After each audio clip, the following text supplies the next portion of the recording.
સિંધ પાકિસ્તાન ગયેલા. તો આની વાત કરો તો કરંડિયામાં માતાજી ભેગા ફેરવતા ને જેડી હાથ સાંભળતી એ આજે મંદિર અમારી નથી. કેમ કે એવું માણસો માથે દુઃખ જ નથી. અત્યારે સુખની સાયામાં જ બધું જીવતર જીવે છે. પણ એ વખતની વાત કરો તો ગણપતિની ગુણાકારી હતી, સરસ્વતીની સહાયતા ભારી હતી, કુળદેવી કરંડિયા વારી હતી, 20 ભુજાડી વિકરાળી હતી, આ ભેટ એકો દઈ ઊભી હતી.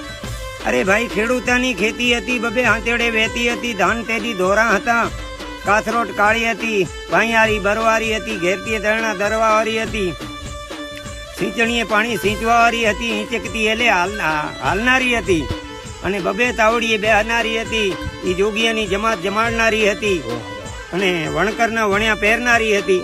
હા આપણે વણકરના વણ્યા પહેરનારી હતી, પાણકોરા પારખનારી હતી. એવી આયલડી અમારી હતી. રબારીઓની એવી હતી પરંપરા એવી હતી ને. તો આપણી દીકરીઓ